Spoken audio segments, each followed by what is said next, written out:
Jean-Philippe Corveau, ou l'histoire inédite d'un enfant de la Guadeloupe né un certain 19 juillet 1967 et arraché à l'humanité le 14 novembre 2022. Sa vie, je disais, est une école, son combat est un symbole et son leadership impactant. Jean-Philippe Corveau, à l'issue d'un test ADN, avait découvert ses origines camerounaises et finalement, décidant d'une véritable renaissance, il se fera officiellement appeler Kalala Omotunde Nyosere. L'orientation cosmique du nom est égyptienne, nigériane et congolaise. Teresa Boams le rencontrait en décembre 2021 au Cameroun. Bonjour Teresa. Bonjour. Vous êtes artiste pluridisciplinaire, entrepreneur, passionné de culture africaine et des traditions ancestrales, mais surtout, je vous considère comme une véritable activiste panafricaniste ou panafricaine. Aubameyang Akosso, bonjour. Bonjour. Vous êtes écrivain, panafricaniste, un panafricaniste qui n'est plus à présenter et beaucoup sur le continent vous regardent, vous voient, vous considèrent comme un véritable historien. Je les embrasse tous. Ils sont très gentils, mais bon, historien, on verra. De Jean-Philippe Corveau à Nyosere Kalala Omotunde, quel héritage? C'est le thème justement de ce plateau. Le téléphone est ouvert. Vous pouvez donc appeler au 706 32 32 ou au 06 678 25 47, que vous pouvez faire précéder du 242. Les premiers mots, je les donne à Teresa Boams. Je disais dans l'entame de mon propos que vous rencontriez Kalala Omotunde il n'y a pas longtemps. C'est vrai que c'est l'année dernière, en décembre. On peut revenir sur ces moments-là. Matondo, c'était au Cameroun pendant l'événement des Pan Africans Awards. C'est un événement qui met en valeur les panafricains du continent et de l'extérieur également. Et j'ai eu ce privilège d'être parmi les nominés. J'étais nominée dans le cadre des meilleurs influenceurs et j'avais gagné un trophée. Et pendant cette soirée, à notre grande surprise, le professeur était arrivé. On ne s'attendait même pas. À savoir que je le voyais que pendant les conférences sur YouTube et tout. Et le voir en face de moi, c'était quelque chose de magnifique parce que j'ai appris beaucoup de choses au travers ce qu'il enseignait pendant ses conférences et pendant ses différents déplacements au niveau de l'Europe. Et donc, il y avait d'abord le choc de le voir en face et c'était vraiment un moment de gloire, au fait, de pouvoir passer ces moments avec lui. Parce qu'on ne l'a pas seulement vu dans une soirée, mais on est resté avec lui et on a comment dirais-je, on a profité de ses enseignements durant ces jours et c'était quelque chose de très merveilleux pour moi. C'était vraiment parmi... Sur votre compte officiel, votre page officielle, j'ai vu que vous avez eu des moments de balade, etc. Ça me permet de vous poser la question, il était quel genre d'homme, vous qui l'avez vécu, il était quel genre d'homme, ce professeur-là? Le professeur, c'est vraiment il était quelqu'un de très simple. Il enseignait partout. Pour le moment idéal pour lui de pouvoir enseigner, c'est quand la personne est devant elle. Déjà, quand on s'était vu dans la salle de cérémonie, on ne s'était pas présenté. Et quand on partait là où on était logé, le professeur il était dehors en train d'enseigner aux gens qui étaient avec lui. Et moi, je venais avec mon téléphone pour faire une photo avec lui. Et directement, quand il s'est retourné vers moi, après qu'on ait fait la photo, il a commencé à m'enseigner, sans même demander mon nom, sans même savoir qui j'étais. Moi, je ne l'écoutais même pas. J'étais choquée de voir la simplicité qu'il avait. Je le regardais seulement en train de parler. Et lui, il était en train de m'enseigner. Et après, à un moment donné, je suis devant le professeur, il m'enseigne. Donc, il y avait la simplicité. Il préférait passer du temps avec des gens qui préfèrent l'écouter pendant ses enseignements que d'être là à ne rien faire. Ce n'était pas vraiment ça comment dirais-je, son problème. Il était vraiment là que pour enseigner. Il a fait de ça une partie de sa vie. C'était plus qu'une passion pour lui. Et en tout cas, Un véritable engagement. oui, en le voyant, je me suis dit, comment une personne peut aimer l'Afrique à ce point? Genre, en fait, il m'a aidé à pouvoir être comme lui, au fait, parce que pour moi, actuellement, c'est que l'Afrique dans ma tête. D'accord. Merci beaucoup pour ce témoignage. Obabeng Akoso, ça vous inspire quelque chose? Ça vous fait réagir, ce témoignage de notre compatriote, Thérèse Abrams? C'est toujours émouvant. C'est toujours émouvant de parler de quelqu'un qu'on a connu physiquement, Ouais. qu'on a rencontré, avec qui on a échangé. Et de tout ce que Thérèse Abrams vient de dire, je me retrouve là-dedans. Je le retrouve là-dedans. Petit flashback, on est à Bordeaux. Il y a un jeune Congolais, prénommé Théophile, qui passe son temps à lire. Il est étudiant, mais il lit. Il lit tous les jours. Et il a toujours faim. Il ne trouve pas satisfaction dans ses lectures. Et il a un ami camerounais, Joseph Mbui, qui est étudiant en sociologie, plus jeune que lui d'une année, qui lui pose une question. Est-ce que tu as déjà lu Cheikh Anta Diop? Le jeune Congolais qui s'appelle Théophile dit, je ne sais pas qui c'est, je ne l'ai jamais lu. Il sort un livre, Nation, Nègre et Culture. Tous ceux qui nous suivent doivent lire ce livre. Livre de Omotunde Cheikh l'a Anta lu. Diop. Nation, Nègre et Culture. Le jeune Congolais appelé Théophile prend ce livre, il le lit en une nuit.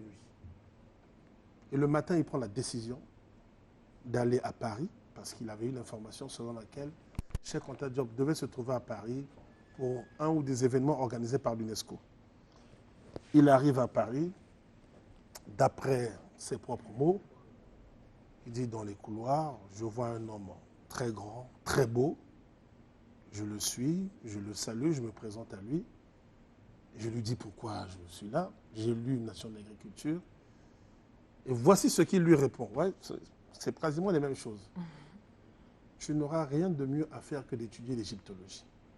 Il dit, tu peux étudier tout ce que tu veux, mais tu dois étudier l'égyptologie au-dessus de tout. Et c'est là qu'une belle histoire a commencé. Il est devenu son disciple. De tous les disciples de Cheikh Anta Diop, le plus célèbre, c'est Obenga. Cheikh Anta Diop meurt le 7 février 63. Les mois de l'époque, c'est un peu ce que nous vivons aujourd'hui avec le départ brutal de Motunde. Motunde, de son côté, même chose. Là, dans les coulisses, je viens d'apprendre que c'est vers 14 ans que le tournant s'est fait. Ça, je ne savais pas. J'ai échangé avec lui, mais je ne savais pas que c'est vers 14 ans qu'il avait remis en cause le christianisme, etc. etc. Lui aussi, lorsqu'il prend ses décisions, il va prendre tout Cheikh Anta Diop, il lit tout. Il va prendre tout Obenga, il lit tout. Je me souviens, en 2006, il y avait un événement où Obenga, ici, les gens, ça ne les intéresse pas. Mais sous d'autres cieux, je vous promets qu'Obenga, c'est un pharaon. Donc, cet événement devait consacrer, entre autres, Obenga. Et il y a un livre que j'ai sur mon téléphone, en format PDF, c'est la philosophie pharaonique. Omotunde prend ce livre, il circule dans la salle, il semble sur le RERB, c'est vers la cité universitaire à Paris. Il circule, il dit, c'est l'œuvre de toute une vie. Il a répété ça au moins 3 fois. Et vous savez, quand il le dit, quand vous êtes plus ou moins imprégné de ces choses comme nous, vous avez forcément des frissons qui vous parcourent. L'œuvre de toute une vie. Obenga est dans la salle, il est heureux de voir que, 2006, il a quel âge? Il a 70 ans.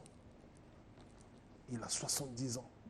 Et il est heureux, il voit que le travail est fait, qu'il peut aller se reposer. La relève est là. Motunde n'était pas seul, mais nous parlons de lui aujourd'hui. Il insiste. Et après, Obenga a eu son trophée. Et ce qu'elle vient de vous dire, après, on se retrouve avec Omotunde. Il se met à expliquer. Je le croise au salon du livre de Paris. J'avais l'habitude d'aller à ce salon. Je prenais toute une journée. Et le soir, je rentrais chez moi. Et quand je rentrais, c'était vraiment pour lire dans le métro, etc. et me reposer. Là, je le croise, je vous promets, la fatigue, c'était terminé. Parce que j'avais lu ces livres où il parlait des origines négro-africaines des religions dites révélées. Le judaïsme, le christianisme et l'islam. Il n'invente rien. Il n'a fait que reprendre ce que les deux... Mais avec ces mots plus simples, des petits livres, aux éditions Ménébouk. Et je l'ai bombardé de questions à ce sujet. On a discuté comme si on se connaissait depuis très longtemps. On a beaucoup échangé. Mais sachant qu'il était très sollicité par autrui, je l'ai laissé et je suis parti. C'était la simplicité. Mais la simplicité, c'est la marque des grands. Quelqu'un qui est hautain ne peut pas être grand. Celui qui sait est humble. Celui qui connaît, il est humble. Et il met le savoir à la disposition.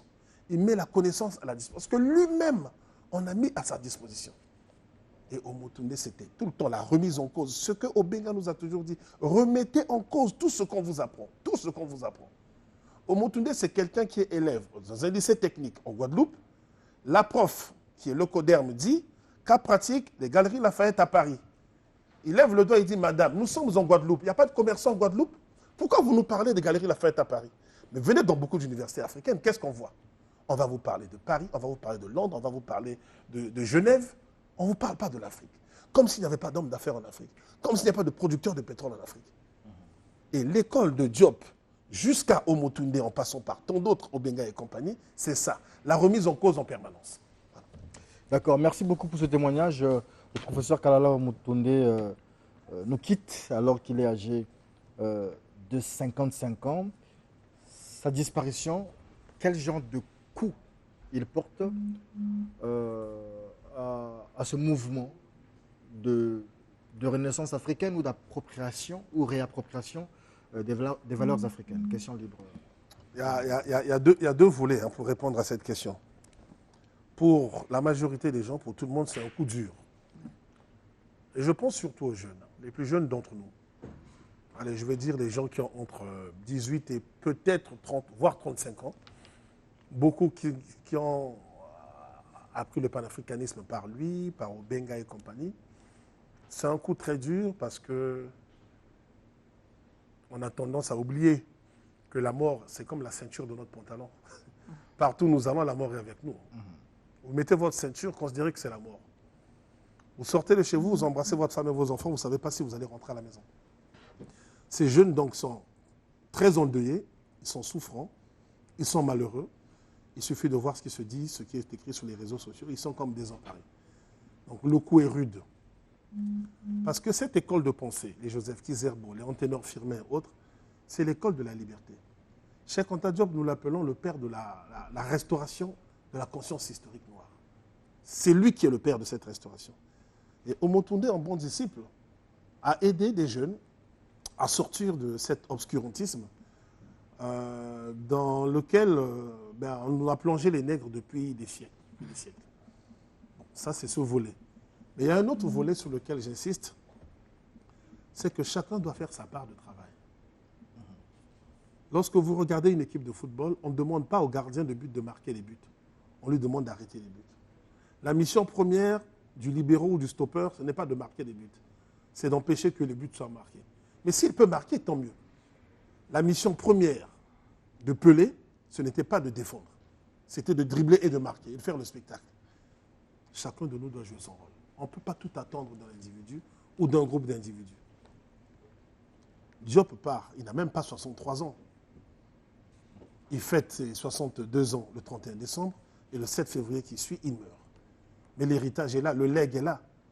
Allez aux éditions Présence africaine à Paris, vous allez voir comment les gens achètent ces livres. Diop et Obenga n'ont jamais touché un seul sou de droits d'auteur sur les livres qu'ils ont écrits. Ah bon? Non, rien. Obenga chez l'Harmattan et Présence africaine, entre autres. Lui, il a vécu plus longtemps, il a écrit beaucoup plus. Ils n'ont jamais rien touché. Mais c'est le plus bel héritage qu'ils nous lèguent. Parmi nous, celui qui se sent en capacité, qu'il écrive à son tour. Celui qui se sent en capacité, qu'il organise des conférences. Celui qui est bon en agronomie, qu'il applique les préceptes. Vous savez, quand on a une veillée, on ne pleure pas tous les jours. On peut pleurer le premier jour, après on se calme, on réfléchit. Qu'est-ce qu'on va faire des enfants? Qu'est-ce qu'on va faire de la veuve ou du veuf? Qu'est-ce qu'on va faire de la maison?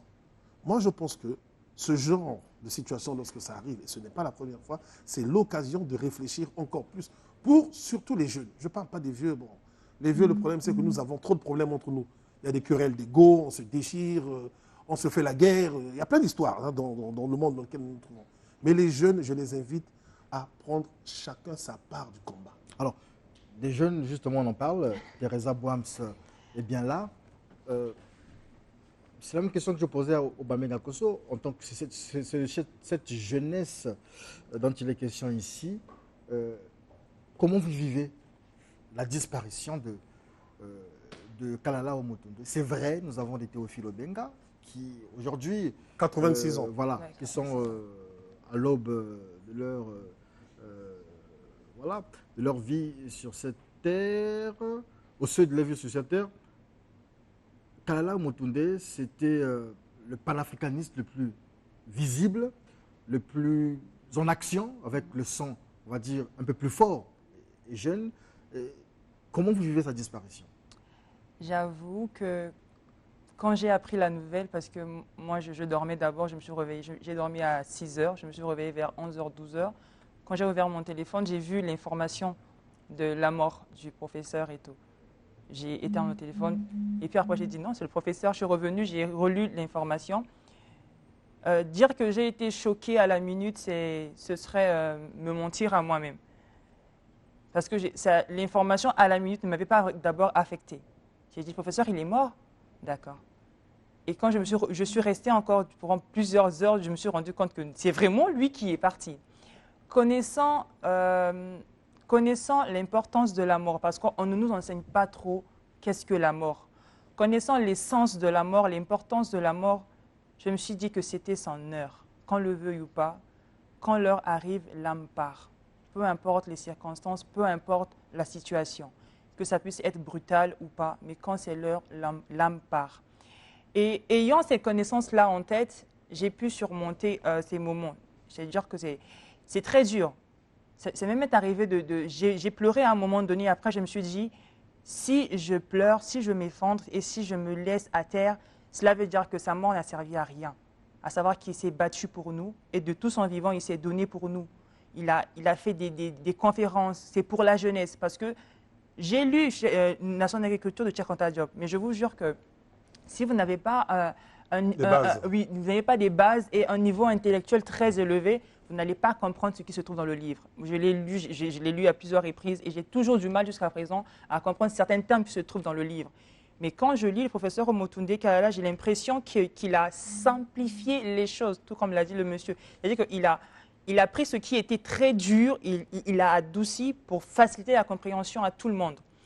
Et connaissant son travail, je me suis dit, c'est vraiment un choc parce qu'on l'a perdu physiquement, parce que c'était même prévu que là, en décembre, que je puisse aller au Cameroun, tout comme les autres, pour les Pan-Africans Awards de l'année 2022, pour le rencontrer encore, pour parler, parce que la fois dernière, on n'avait pas eu assez de temps pour pouvoir discuter avec les jeunes et tout. Cette fois-ci, on s'était dit qu'on va vraiment parler, il y aura une conférence qui va tenir durant un bout de temps. Mais là, on apprend qu'il est parti. C'est un choc, mais qu'il faut surmonter. Parce qu'après tout, c'est à nous de pouvoir prendre le relais et continuer son travail, chacun dans son secteur d'activité. À savoir que le professeur nous a tout légué. Et je pense que beaucoup de jeunes sont très choqués, même ceux qui le découvrent sont également plus choqués en disant « Mais pourquoi il n'est pas resté longtemps? On aurait pu échanger, le connaître encore plus. » C'est une espèce de messie, ce professeur Kalala Omotunde. On peut le considérer comme ça? Pour son temps, moi je dirais que pour son temps, il est le messie de son temps. Parce que se donner pour un peuple, à savoir que beaucoup de gens ne feront pas ça. Ils sont là, ils parlent, mais beaucoup ne feront pas ça. C'est même pourquoi que la plupart des gens tiennent le langage de dire qu'on est très choqués, c'est une perte. Mais à savoir que, moi qui suis chrétienne, je sais que la mort d'une personne, ce n'est pas vraiment une perte. En fait, c'est un gain pour nous. On parlera du christianisme tout à l'heure. On va en parler.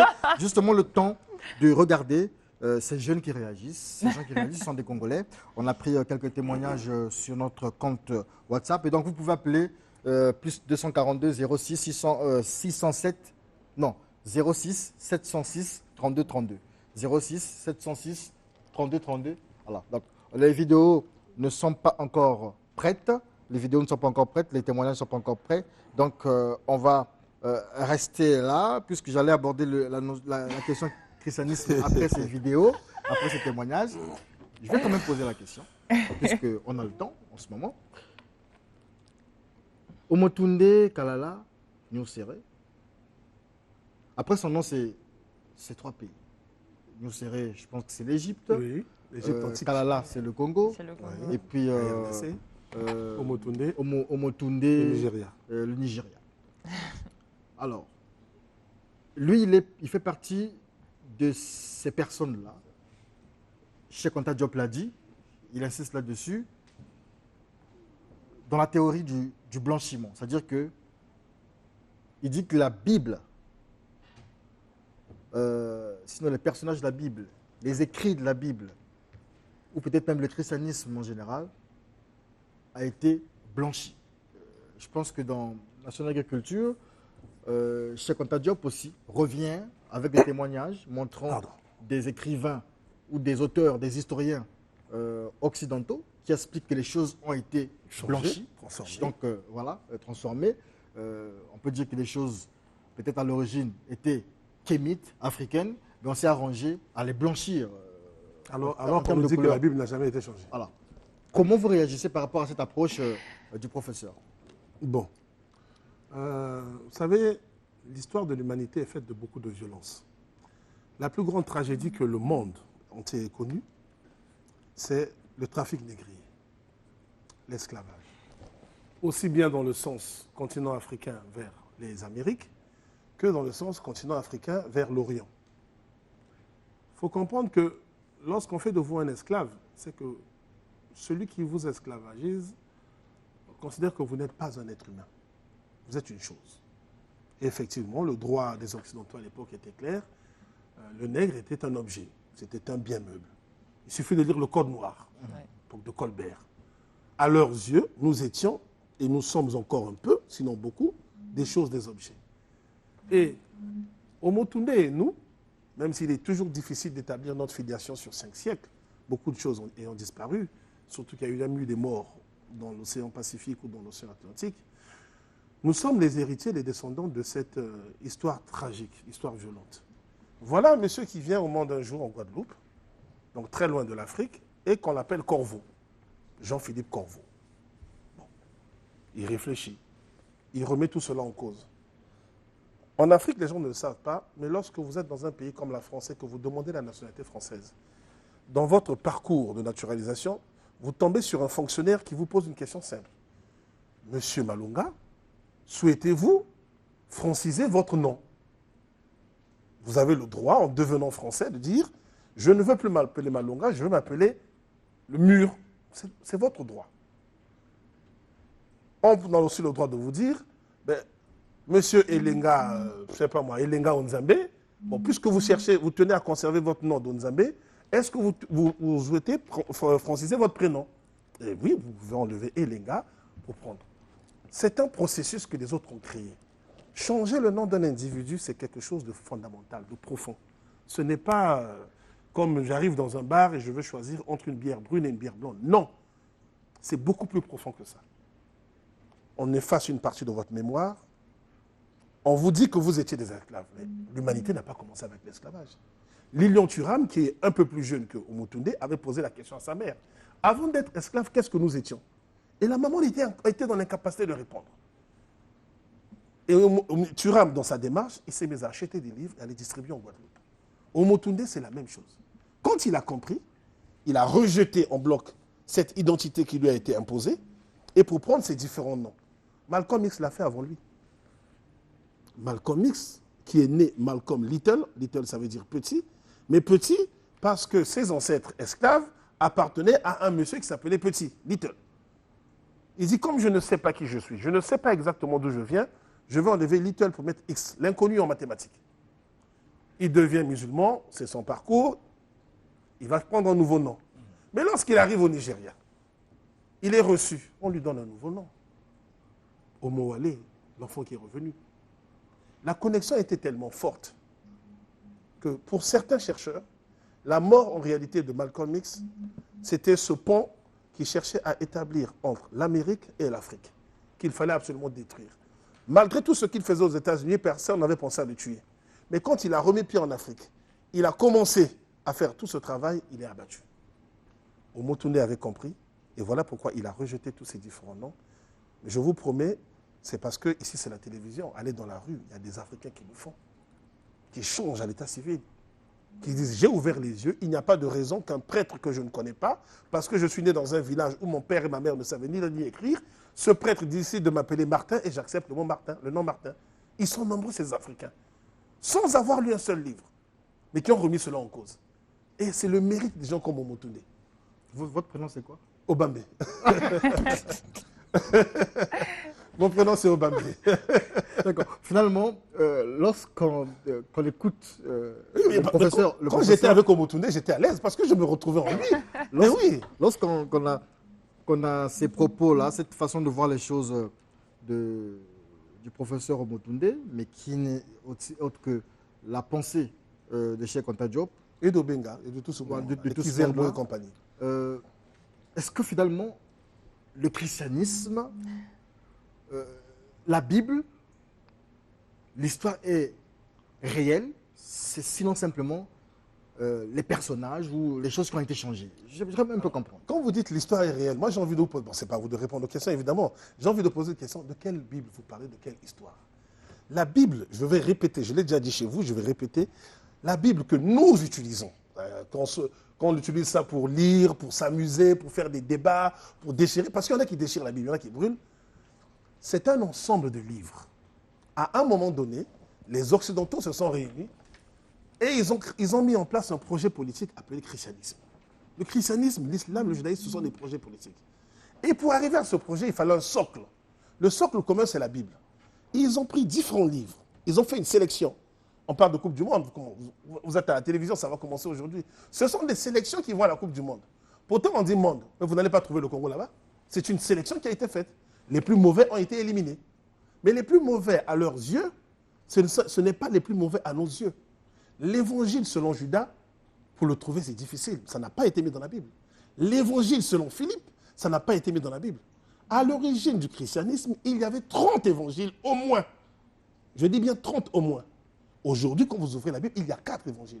Parce que les 26 autres et plus sont dangereux pour l'être humain. Il va les lire, il va tout remettre en cause. Les gens comme les Job. Job est né dans une famille musulmane. Il a appris le Coran étant enfant. Mais pourquoi cet homme qui est né dans une famille musulmane décide de travailler pour la création d'un clergé africain? Il faut bien suivre ce que je dis. Mbang Basson, que vous avez déjà reçu ici, travaille également pour la création d'un clergé africain. C'est un initié. Diop aurait pu faire comme certains paresseux, dire on va se contenter de parler des dettes, de la bombe atomique. Excusez-moi. Je vous en prie. Bonjour. Voilà, Jean-Luc Wanda, on vous écoute. Alors, juste une petite intervention, peut-être informer aussi comme participation en fait, que Oui. partout ailleurs, il se fait aujourd'hui une journée d'hommage à... Ah, problème de connexion. Problème de réseau. Le réseau n'est pas bon. Ah. On a perdu. Jean-Luc Wanda, bon, on l'a perdu. Il est toujours en ligne, mais... Non, je suis toujours en ligne. Voilà. Juste rappeler que partout ailleurs, il y a une journée au Motunde, une journée d'hommage qui est rendue à notre frère. Voilà, bon, c'est un peu compliqué. Qui revient dimanche prochain. D'accord, mais de toute façon, dimanche, Revenez, mon frère, nous continuons revenez. avec ce sujet, avec cet hommage. Nous aussi, la télévision nationale congolaise, C'est bien, rend on vous associe. hommage justement à cette grande figure, Kalala Omotunde. Et les témoignages, on a un problème de format, depuis un moment, ça ne donne pas, mais nous aurons ces témoignages-là dimanche. Si vous aussi, vous voulez réagir, vous voulez témoigner, rendre hommage à Kalala Omotunde, faites-le par notre numéro, le 04 419 0722, 04 419 0722, que vous précédez du 242. Sinon, vous pouvez aussi appeler maintenant, comme cet appel que je vais recevoir là. Bonjour. Oui, vous êtes en direct de Télé Congo, on vous écoute. Oui, je devais intervenir sur l'émission. Allez-y, on vous écoute. Ok. C'est parce que je suis l'émission, bon, il y a... Allô? Oui. Oui. Je suis l'émission. Oui. Donc, il y a des livres, il y a même un docteur qui a fait beaucoup de recherches. Oui.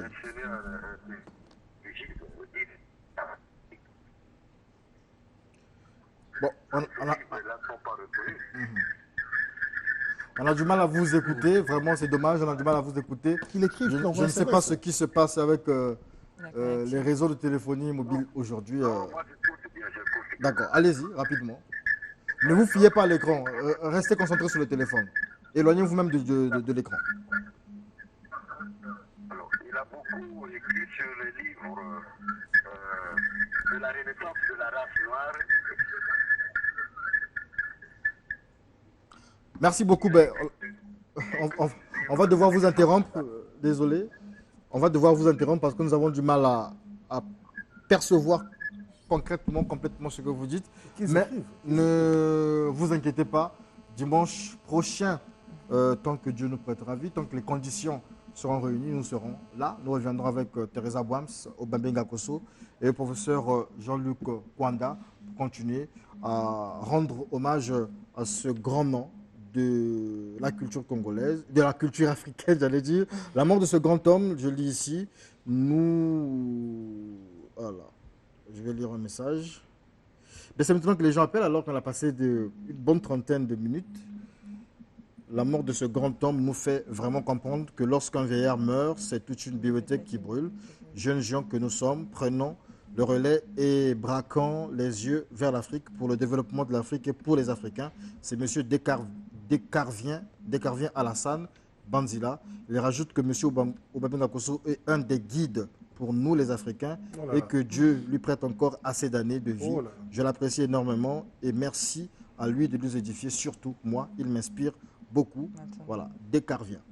On ne va pas prendre des appels vraiment, c'est maintenant qu'on a des appels, on ne les prendra pas. Alors, on continue donc... Je termine rapidement. Oui. On disait tout à l'heure que le christianisme a été transformé, modifié. N'allons pas loin. Lisez le Cantique des Cantiques. Dans le Cantique des Cantiques, il est écrit « Je suis noire, mais je suis belle, ô fille de Jérusalem ». Mais la langue française, c'est une langue qui nous donne énormément de possibilités. Je connais mieux cette langue que mes propres langues africaines. Ce qui me fait un peu honte, mais c'est comme ça, c'est mon histoire. À l'origine, il était écrit « Je suis noire et je suis belle ». C'est ce qui était écrit dans le texte d'origine. Mais ces gens, à partir du moment où ils ont conceptualisé le fait que noir, même si ce n'est pas exactement ce noir et beauté, ça ne va pas ensemble. Donc, la Bible, quand nous disons que la Bible est un livre profondément raciste, nous avons là une preuve. Et voilà pourquoi vous voyez des gens comme Léo Motunde, Obenga qui a été enfant de cœur. Là, il a été servant de messe à Poto-Poto, dans la plus grande église que nous ayons au Congo. Ils se sont retirés. alors, question à Teresa Boams, chrétienne hier, aujourd'hui ancrée dans les religions africaines. Ouais. C'est quoi le déclic? Qu'est-ce qui s'est passé? Ben moi, j'avais très hâte de faire un retour aux sources parce qu'à un moment donné, je ne me retrouvais plus dans ce que j'étais. J'étais dans une église, j'étais chantre comme les autres dans la chorale. Et à chaque fois que je faisais quelque chose qui allait genre dans la culture africaine, il y avait toujours des personnes qui s'opposaient. Par exemple, moi, j'avais des cheveux défrisés et je voulais retrouver mes cheveux naturels. Du coup, j'avais rasé ma tête pour pouvoir avoir les cheveux naturels. Et ça parlait de partout. Pourquoi tu as rasé tes cheveux? C'est pas bien, Dieu n'aime pas ça et tout, voilà. J'ai trouvé ça un peu bizarre. Quand je suis allée au Bénin pour un défilé de mode, parce qu'à la base, je suis mannequin, j'ai vu qu'au Bénin, il y avait des élèves, des petits-enfants qui partaient, des petites filles qui partaient à l'école, elles n'avaient pas de cheveux. Je me suis posé la question de savoir, mais pourquoi elles n'ont pas de cheveux et tout, voilà. Et une fois, j'ai vu sur une affiche au Bénin, des chantres et tout, et parmi des chantres, il y avait une qui n'avait pas de cheveux, elle avait une tête rasée. J'ai commencé à me poser cette question et je me suis dit, mais pourquoi elle a des cheveux rasés, mais elle est chantre? Qu'est-ce qui se passe entre le Bénin et le Congo? Pourquoi? Toutes ces questions. Quand je suis revenue au pays et j'ai commencé à me poser plein de questions. Pourquoi, par exemple, porter nos propres cheveux, genre africains et tout, c'est synonyme du genre de ne pas avoir d'argent et tout, et c'est que tu es pauvre, tu n'as pas d'argent, c'est pourquoi tu laisses tes cheveux naturels. Et pourtant, le blanc, lui, il a ses cheveux naturels, c'est bien. Et parlant même de religion, et j'ai commencé à me poser des questions, parce qu'il y a tellement de choses qui sont dans notre culture, mais qui, dans la religion, tout le temps, c'était néfaste et tout. Et même une fois, je discutais avec une sœur de l'église qui m'a clairement dit d'éviter les musulmans. Non, parce que dans les défilés de mode, c'était beaucoup plus en Afrique de l'Ouest, j'étais entouré des musulmanes et des musulmans. Elle m'a clairement dit, il faut éviter les musulmans parce qu'eux, ils n'y croient pas en Jésus, tu vis avec eux et tout le temps, ça risque de te contaminer. Et j'ai trouvé ça un peu bizarre, je me suis dit, mais peut-être qu'ils croient en Dieu différemment de nous, pourquoi est-ce que moi, je ne vais pas être avec les autres parce qu'ils sont différents de moi? Et j'ai commencé à me poser des questions. Pourquoi le christianisme? Pourquoi l'islam? Et en faisant des recherches dans l'histoire, j'ai appris que c'est arrivé chez nous au Royaume Congo à un moment donné. Et la question qui m'a titillé de savoir, c'est que avant l'arrivée du christianisme chez nous au Royaume Congo, il y avait quoi? J'ai demandé à papa, il n'y a pas de réponse. J'ai demandé à maman, il n'y a pas de réponse. J'ai dit non, c'est flou. On ne peut pas être un peuple qui n'a jamais connu Dieu, on a juste été comme ça. Et puis à un moment donné, on commence à prier. Et on sait comment est-ce que le christianisme s'est installé chez nous. On ne va pas se cacher. Au Royaume Congo, tout le monde qui lit l'histoire connaît. Et toutes ces questions-là, je me suis dit non. Il doit y avoir des réponses sans importuner la croyance de quelqu'un. Moi, je le dis pour moi d'abord. Et là, je me suis rendu compte que non, on avait notre propre manière de croire en Dieu à l'époque. Selon nos ancêtres, c'était ceci, cela. Et là, je me suis posé la question de savoir, mais pourquoi je suis, moi, obligé de croire en Dieu comme ce que le colon a voulu. C'est comme si je suis en train de... Parce que dans le Code noir, dans l'article 2, c'est écrit noir sur blanc, les esclaves qui partaient en Europe, on les avait interdits de pouvoir pratiquer leur religion d'origine sur le territoire européen. Et donc, pour moi, j'ai commencé à me dire, obéir à ça, c'est obéir au maître colon. Merci beaucoup, Teresa Boams. Quelqu'un qui applaudit là-bas? Merci à Obameng Akoso. Merci à Monsieur le directeur général de la télévision nationale congolaise, Monsieur André Ondélé. Au début de l'émission, je vous montrais avec quelques images dans le hall de Télé Congo, voilà, où se trouve Isis Onyangue, que les studios de Télé Congo sont en pleine mue et vous voyez que le décor est changé. Et donc ici, tout est en construction, entre guillemets. Et aujourd'hui, c'est le jour de la Coupe du Monde. Vous avez suivi le ministre de la Communication, Thierry Bongala, dans nos émissions pour expliquer ce qui va se passer. Nous allons suivre la télévision nationale, la Coupe du Monde, exclusivement sur la télévision nationale congolaise. Et donc, on reste branché sur Télé Congo toute cette journée. Hein. On ne zappe pas, on reste là parce que c'est le grand jour de la Coupe du Monde. Vous la vivrez en direct. Merci à tout le peuple du Studio 210. Merci à tous ceux-là qui sont arrivés hier au centre, à l'IFC et qui ont pris leur ticket. On vous dit merci, c'était un grand défi. Et vous avez montré que vous aimez la culture congolaise et que vous aimez le gospel congolais. À dimanche prochain. Et vive les Diables Rouges. Vive les Diables Rouges, oui. Pour la Coupe du Monde. Pour la Coupe.